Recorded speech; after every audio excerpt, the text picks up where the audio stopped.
All right. Hello, everyone. Good afternoon, good evening, good morning, wherever you may be.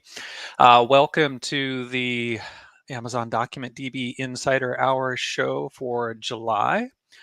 With me today, I have Mihai, who is going to be talking to us about document modeling. So let's go ahead and welcome Mihai to the show here today. Hey, Mihai, how are you? Hey, hello, Doug. I'm all right, thank you. Good to see you again. And hello to our viewers. All right, yeah, welcome to the show. So as I mentioned before I brought you into the show, that we're going to be talking about document modeling, and so maybe just do a brief introduction, and we'll Yeah. hop into the discussion about document modeling here. So my name is Mihail Doiu. I'm a senior specialist solutions architect. My specialization is DocumentDB, obviously, as yourself. Yeah, my background is database administration, system administration. I worked with other NoSQL databases, MongoDB, Elasticsearch. So today, yeah, I'm happy for the invitation. I'm gonna discuss a bit about best practices for data modeling with NoSQL in general, but and specifically with DocumentDB also. Cool, great.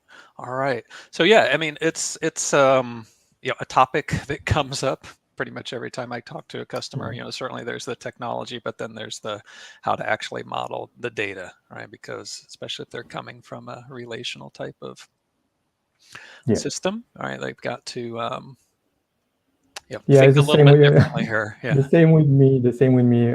Discussing with our customers, best practices, and eventually, specifically data modeling comes quite often. Yeah. So I've decided to put together some, grouped information in one presentation and also share it here today. Awesome. All right. Yeah. Looking forward to this. All right. So let's start. Let's start a bit with why you should use a document database like Amazon DocumentDB.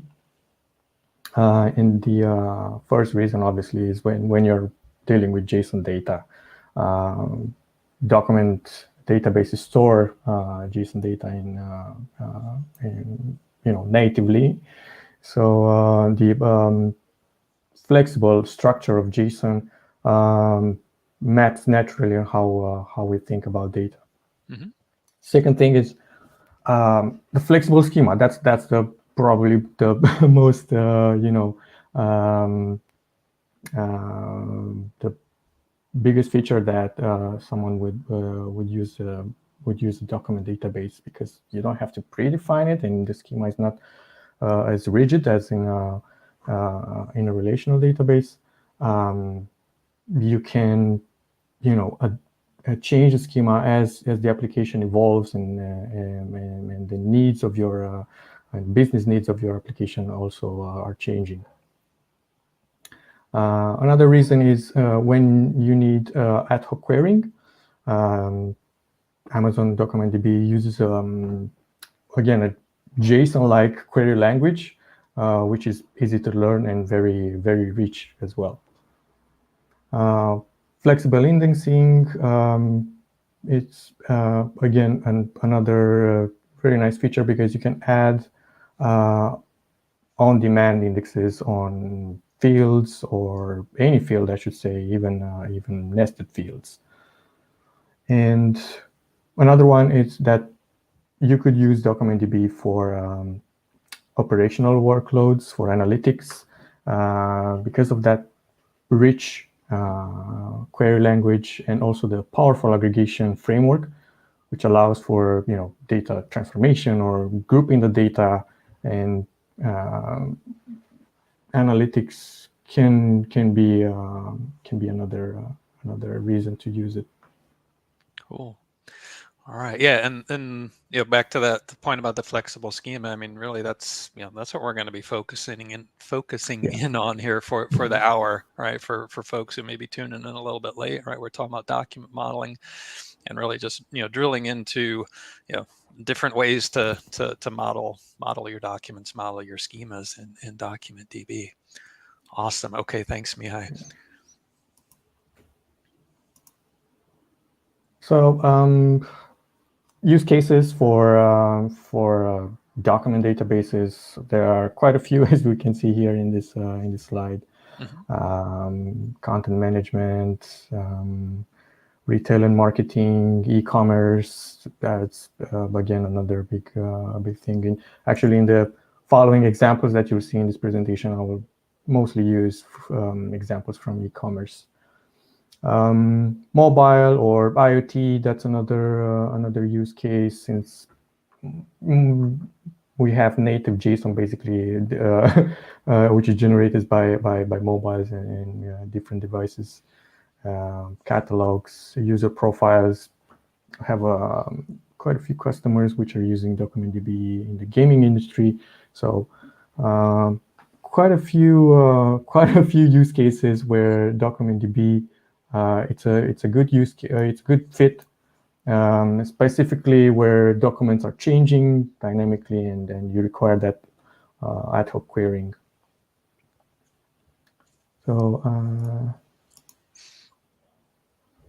schema in relational model. Probably this is what you recognize here. This is how you create a table, right? In relational, in this case it's a products table, and you will have to define the schema. And you need to define the type of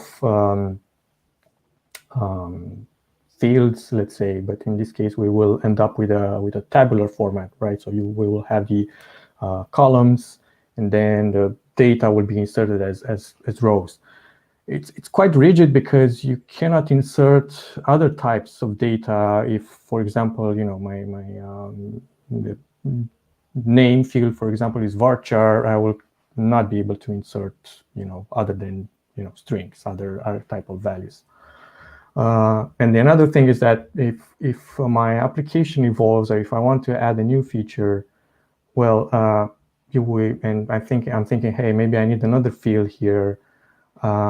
Changing the updating the schema can become a little complicated, and usually requires some downtime, especially if you have a larger data set.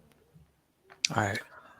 So yeah, I was gonna say, it makes me think I'm dating myself here, or aging myself, but the the Y2K bug. I was back in IT at the time as a developer, and just huge amount of effort just researching every system, every database, date fields, right?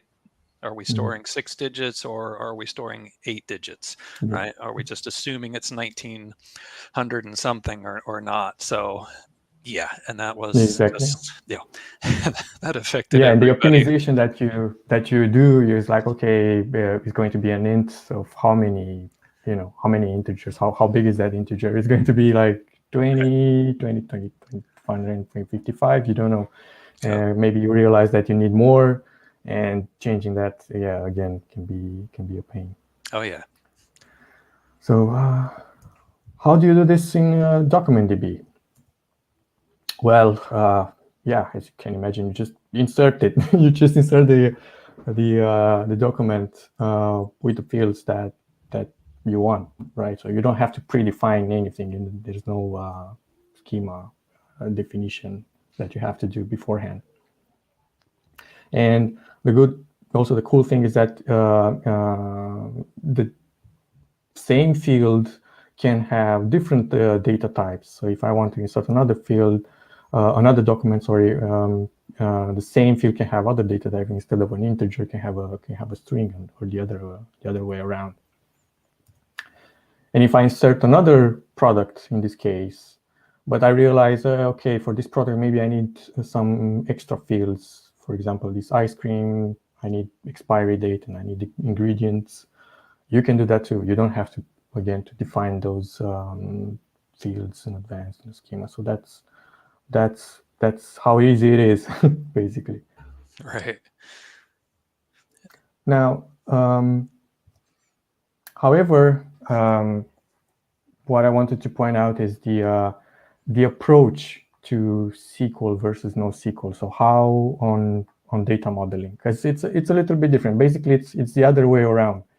Will SQL model, you will start with the data and you structure the data usually in multiple tables, and using a normalized model basically, and then you'll write the application and write the queries to extract the data, typically using joins. While so the model will be, let's say, a little bit independent of the queries. You don't think about the queries at first. While with the NoSQL model, you kind of have to start backwards from the application. Start from the application. What my application will try to do. Think about, put these questions here in your head. Think about the business needs. What are the business needs for that particular application? Start from that, and then think about, okay, how many, how am I going to insert the data, or how do I want to retrieve it as well? So how do I want to read it? Is my application going to be more read heavy, so it will mostly read, or it's write heavy, right? So I'll mostly insert and update documents, or it's a mix. It's like a 50% mix between the two. So based on that, the NoSQL data model will be created, and data will land in the database. In other words, instead of thinking, hey, can I join this? Should I join this data between multiple collections? Or maybe it's probably better to already join the data and insert the data already joined in and embed it in a single document in the collection, in the database.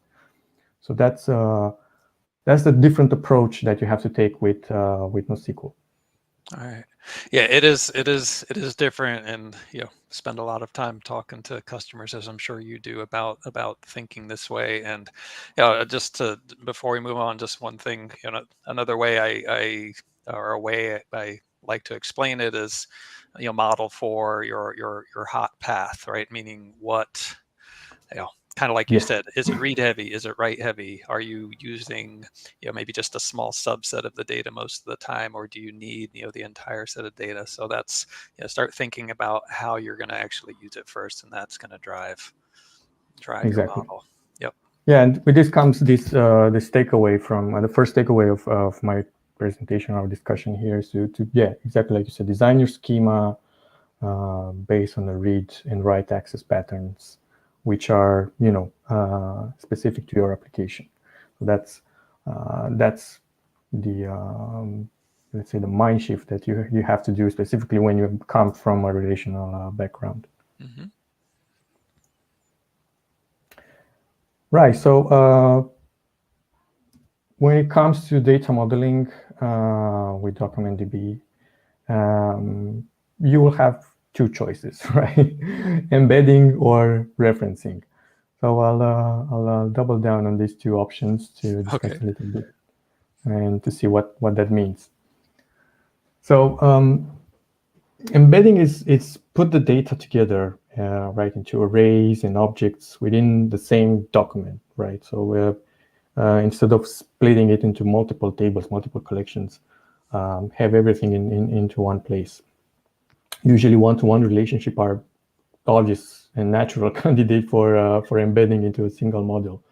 So in this case, I want to add nutrition values for my ice cream product, and it makes sense to present this information together with the product. Also, my application will visualize it in the front end all the time whenever I want to have the product details at hand. So having it together, it needs to be together. Everything needs to be together. It makes sense to store it in the same document. So if you want to access this particular data together, store it in the embedded model. That now, makes sense. advantages to this are obvious. Obviously, the first one is that you retrieve all the information in a single query. You don't have to go into multiple collections to get all the data that you need for that particular product. You avoid implementing the joins, which can come to with additional overhead, and can cause let's say a performance drop. But we'll discuss a little bit later if that's the case. Okay. And also another thing to point out is that the updates on single documents, or I should say the writes on a single document are atomic. So you can think of an update to a single document as ACID compliant. So if you need to modify just a portion of the data, you don't have to think, okay, how do I solve the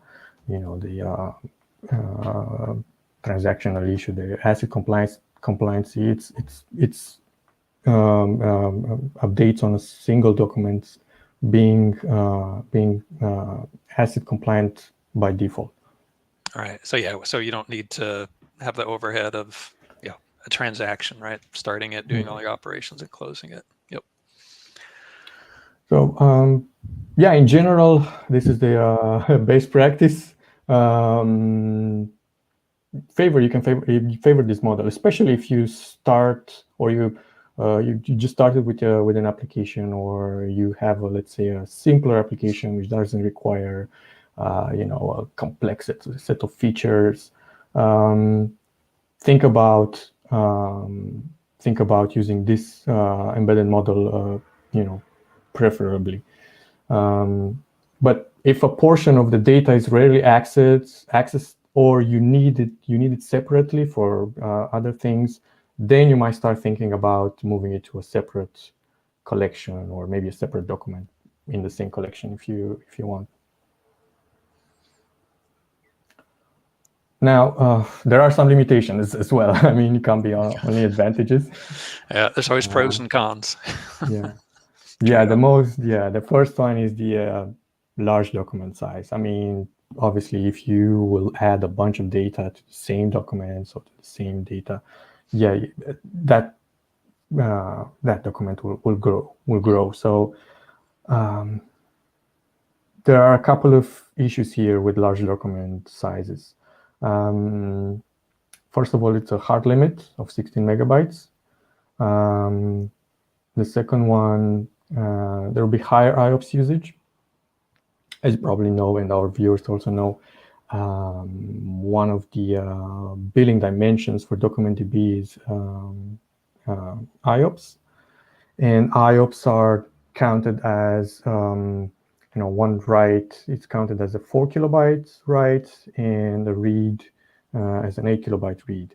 So if my documents are larger, that means the database server will have to perform multiple I/O operations. Mm-hmm. So that's something also to bear in mind. So there's another, let's say, cost involved.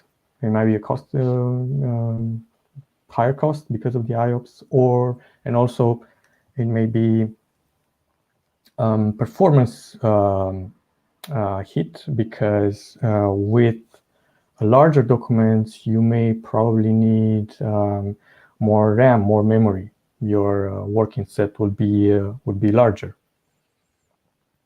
right? So that's another thing to bear in mind. Okay. And what's just for folks maybe not familiar with some of the terminology, and I'm sure you get this question from customers just like I do, but it's like, what's my working set? Is that all my data? What is that? No, it's not all your data set, definitely. Okay. It's so in simple terms, the working set is the indexes plus the most frequently accessed data. Mm-hmm. For example, if we take that document that I just showed, the ice cream document, if I want to query for the product ID, which will return just that one document, The working set for that particular query, for example, is the index used for the query and the actual document, because DocumentDB will cache that document after the first retrieval. Now, if I query for multiple documents, for instance, on type food, which will retrieve all the products that I have in my e-commerce site of type food, definitely will return many more documents. And then for that particular query, the working set will be a little bit larger because I have more documents which are returned. And compound that by large documents, because I decided to use only embedded model, and I put everything in that in a embedded schema. Obviously, those requirements, that the working set is larger, and I need more memory in order to satisfy the query in a performant way. Got it. So yeah, so that's, no, thanks for that explanation, right? So it's really, you've got to think about it in terms of your application or applications and what they're doing. It's the data really that they're working with, right? Yeah. That's why it's the working set. Yep. All right. Yeah, and another limitation is the arrays issue. So if I put too many sub-documents in an array, obviously, well, my document will grow too large, will be bloated, as I like to say it, and also because if I have an index on an array, an index on an array would be a multi-key index, which means separate, and each element in the array will have a separate key that also will add to the performance issues that may arise. So, for example, if I've decided to embed the reviews for this particular product, because I've added this new feature of people adding reviews.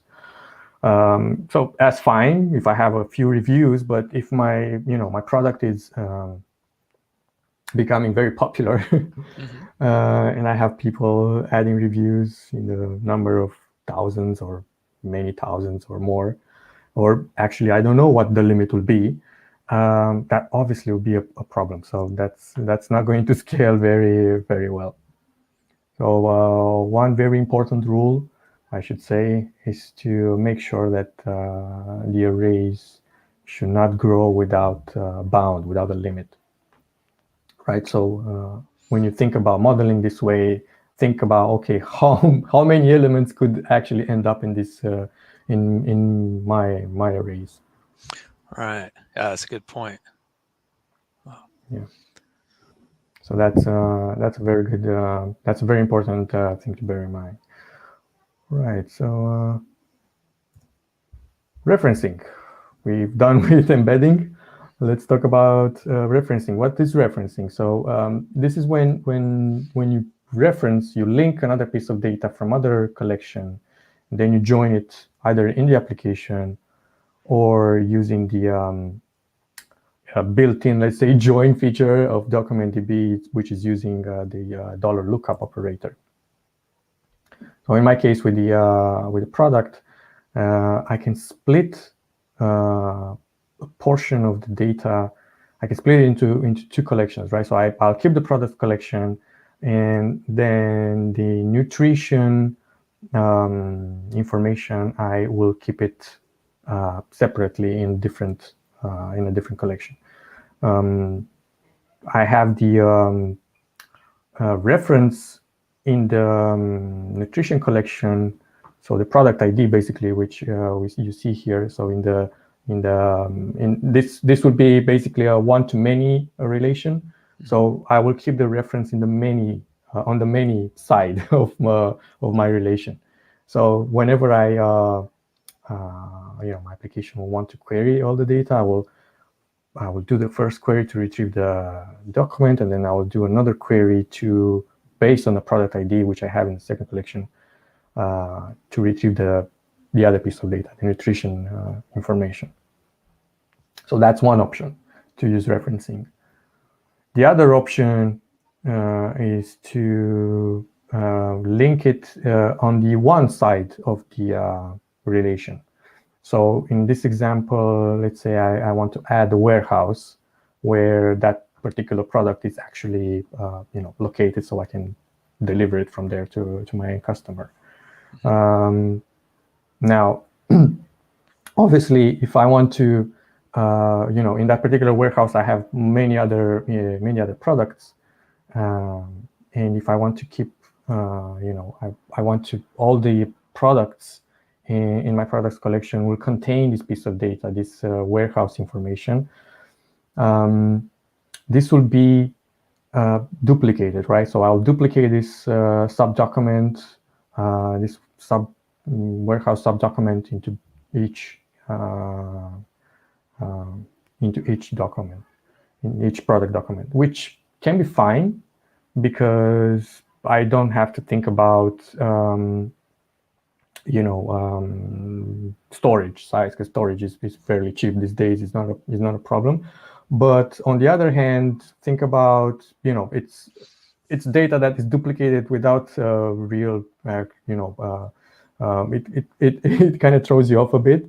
And think about if I want to make a change to that warehouse, maybe something happens and the location changes, or the name is changing, or capacity has changed, any kind of change to that particular subdocument. I will have to update all the product documents that are containing it. So that probably is not fun. That will not be definitely a good choice.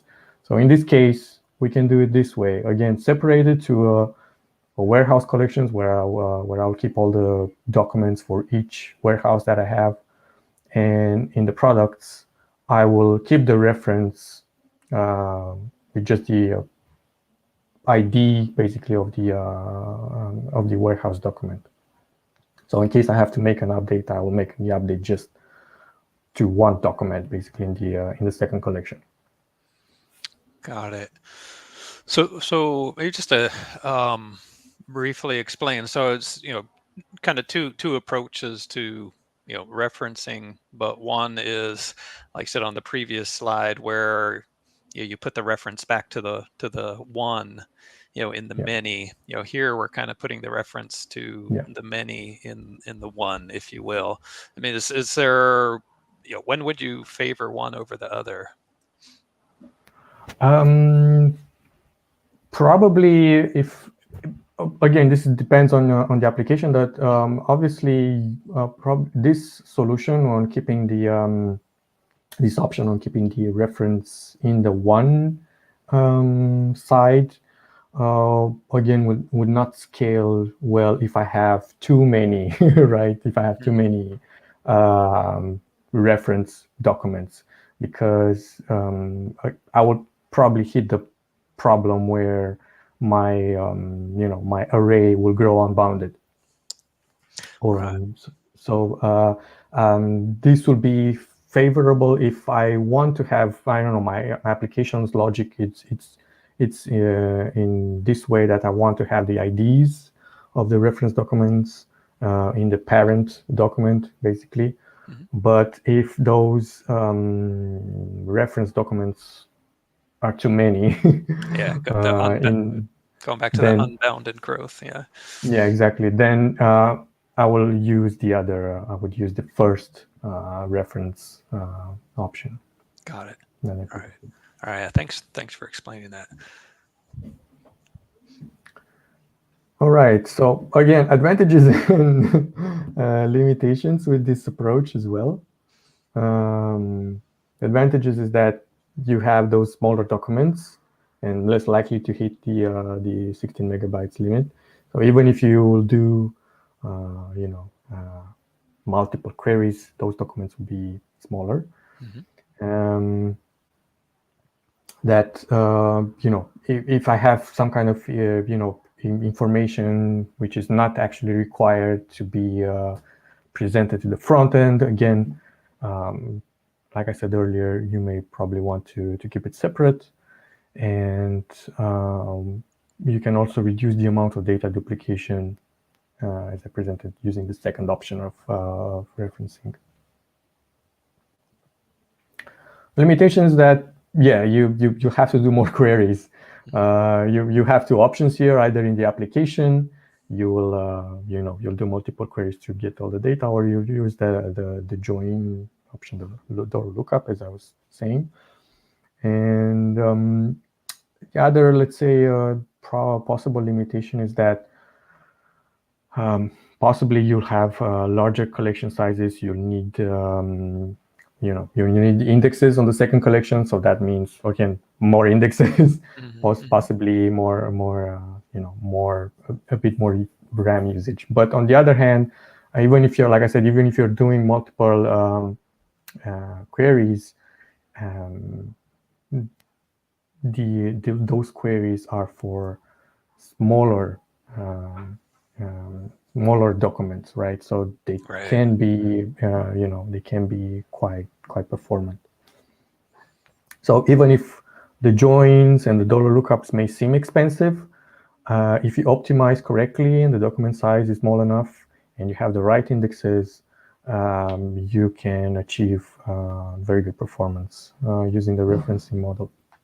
Right, and I think, would you say it's fair to say, I mean, it still comes back to moving data around, right? That's the most expensive in terms of how long it takes, right? So the less data you have to move around, even if you have to do some joins, and you've got the proper indexes, that's going to execute much quicker than it would be to move large chunks of data around. Exactly. Yeah. Yep. Right. So how do you choose between these two options, between embedding and referencing? And as I kind of hinted in my in my presentation, when I talked about, hey, one-to-one or one-to-many relationship, it's about relationship. You have to think about the types of relationships. It's similar to the relational model here. There's nothing different in this case. So you have the one-to-one, which is typically a key value pair. in this case, maybe I have a users collection, right, where for my e-commerce website, where I'll keep the users that are logging in to buy from my website. In this case, this is a simple model with a key value, and the embedded model is the preferred one. Mm-hmm.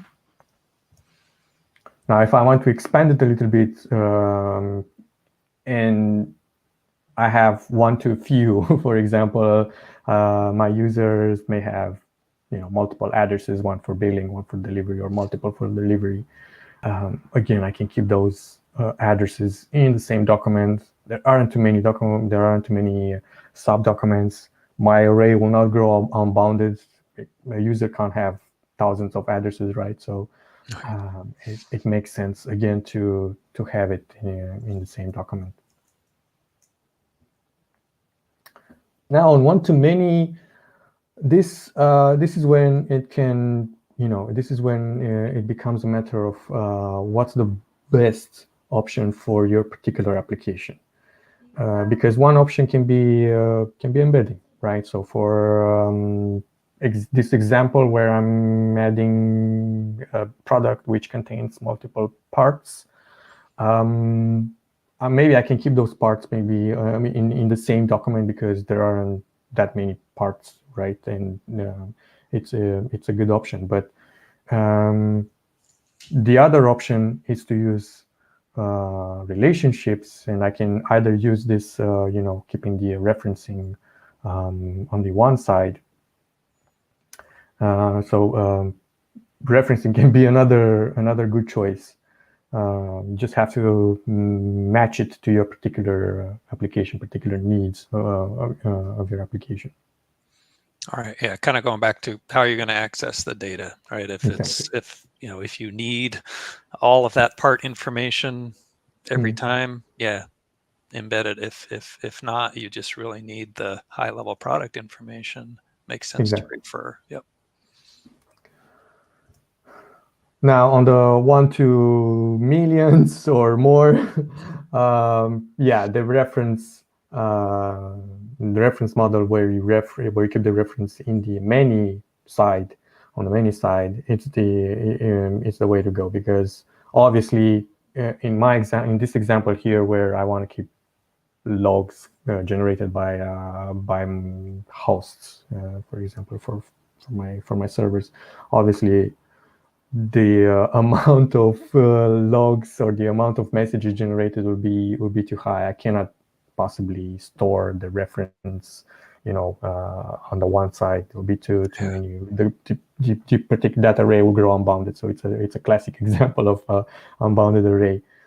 So instead, I track the relationship in the logs collection, right, and we'll avoid this unbounded array problem. And there's also the many-to-many relation. And here, the classic example is the one with authors and books, where a book can have multiple authors, or an author can write multiple books. So it's a many-to-many relation. So in this case, we may do this kind of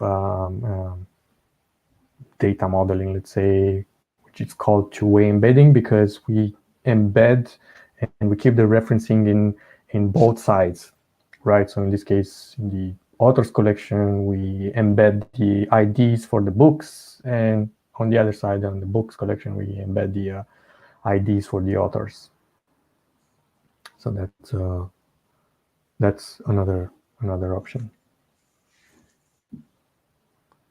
Very, very cool.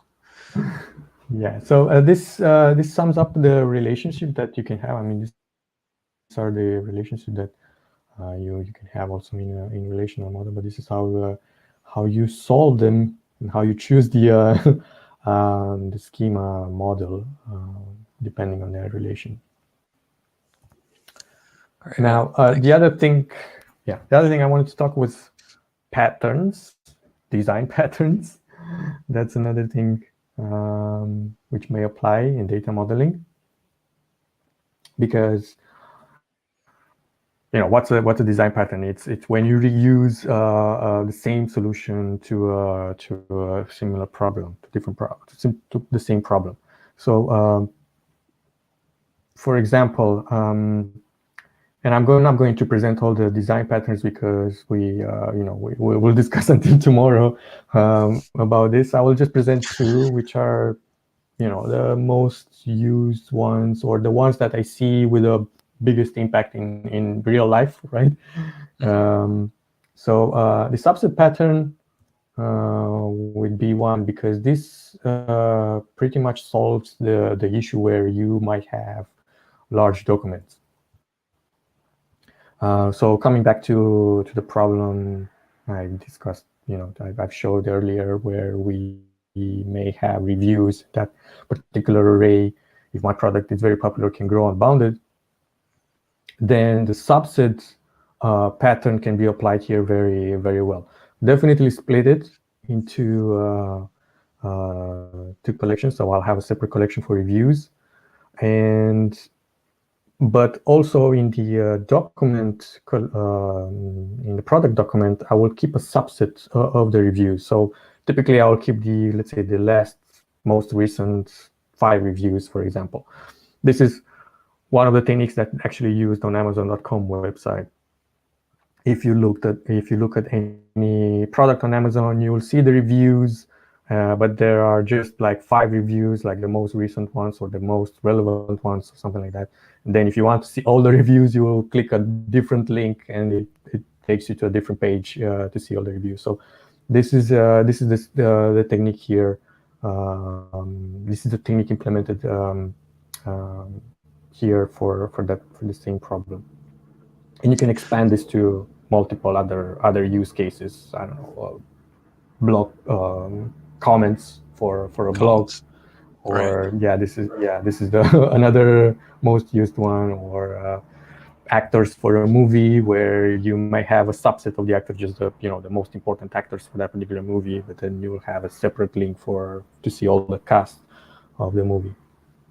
Got it. So this is interesting. So this is kind of a combination of embedding and referring, if you will, right? Yeah, Even though it's you're embedding in this case maybe the most recent reviews because that's what people are typically interested in, but exactly. then the historical unbounded reviews you refer.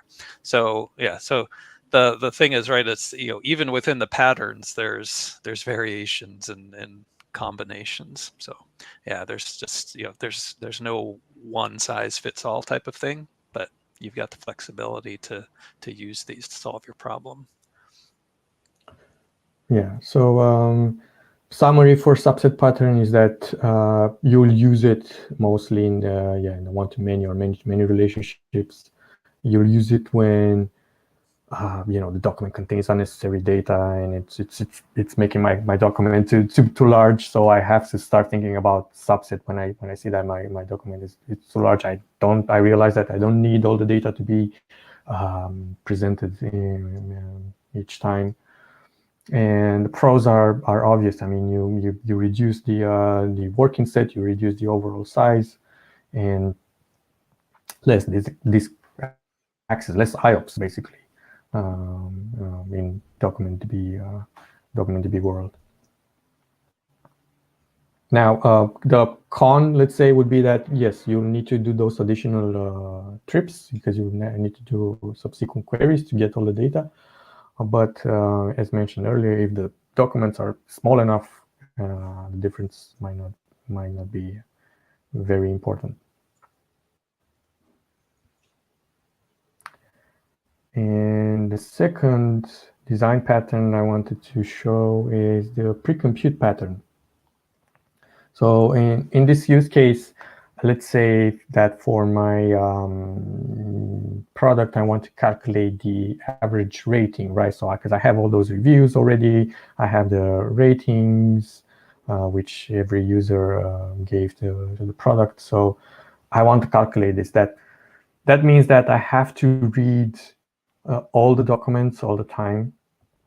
I have to do the sum of all the ratings, and then I have to divide by the count of the ratings. That means a lot of CPU cycles, right? I mean, doing this all the time, it's probably not recommended, especially when I will have too many reviews, right? Mm-hmm.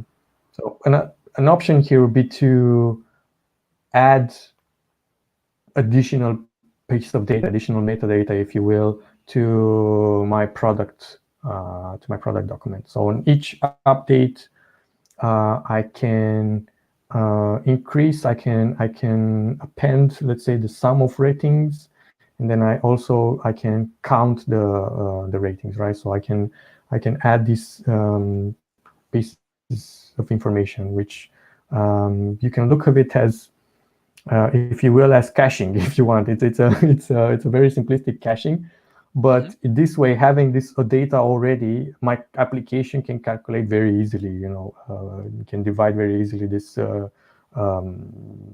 values without having to read all the documents again and do probably an aggregation to get the average rating. So that's again, pre-compute is very powerful. And this is a simple example. It's one of the simplest examples, but can be used in multiple other use cases where it gets more complicated. But definitely a design pattern that needs to be taken into consideration. Whenever I have repeated computation in my application, it's really intensive. Try to see if you can apply this pattern to your application. Yeah, so these are two of the design patterns that are most common ones, and totally recommend them to be used.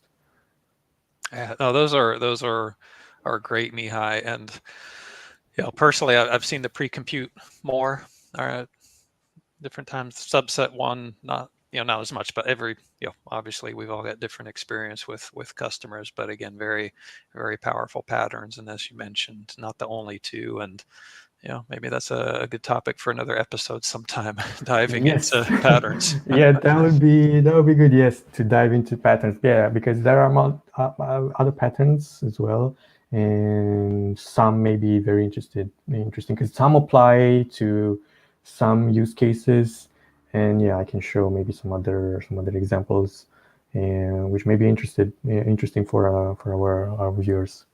Yeah, I think I'm going to take you up on that offer. Right. So I think I reached my last slide where I'm just kind of wanted to show how how an application evolves when using a document database. So you just started. You have an idea. Application. Your team is small, and so when you start building the application, I would say to go on the side of simplicity. Go and use the embedded model preferably. It's a simpler model. It's easy to understand. It's a little bit more less complex, if you will. And when you think about how to what to check, it's check just the most used queries. Hey, if the most used queries in my case are some reads and a very important write, I need to model specifically for those most used queries. If I have some other reads where maybe maybe an index is not used, it's fine because it's a once in a while query that it's not very it doesn't affect my my application very well. And one or maybe two patterns can be applied to at this stage if you've identified them to be a good fit for the application. Now on the other side, after iterations, your application evolves, your team also evolves, you're adding new features, new options, my application it's better and better, and more mature in that sense. Then I have to pay a little bit more pay attention to to basically all the queries, because I want all the queries to be performant. I have now multiple customers that depending on my e-commerce website to work well. So I kind of have to pay, check all the queries. I can't actually afford to have queries that are not using an index, for example. You will want to quantify those operations, because now, okay, I check all the queries, but I also have to, categorize and prioritize which operations, which queries are more important than the other. And this is how I qualify those operations. So I see that, and it usually this is what happens in terms of modeling, is that there's going to be a combination of embedding and referencing for each part of the application, for each feature depending on which one is it's a better fit. Obviously, you also use more patterns. As I mentioned, there are more not just two patterns, there are many others. So you'll probably use more of them. So yeah, this is what I wanted to show for today. Just how to think, how to look at the methodology basically to model an application using Amazon DocumentDB. Yeah, thank you very much, Mihai. I mean, this has been a lot of great information. And also want to thank our viewers for tuning in. Didn't see any questions in the chat, but do thank you for taking the time. But again, Mihai, great information. Just shows there's while it is an unstructured database, right? Another thing I used to or I'll still say to customers sometimes, especially when they're new to it, is like, just because it's unstructured doesn't mean you should just start writing anything and everything into the database, because you're going to create problems for yourself in the end, right? You still need to think about how you need to model the data based on how your application is accessing it. And this has been a great overview of different patterns, different options. So I can't thank you enough for sharing that. Yeah, you're welcome. All right. Well, with that, I don't see any questions in the chat, but again, thank you everyone for joining. Take care of yourselves, and we'll see you all again in August. All right. Thank you. Bye. Bye.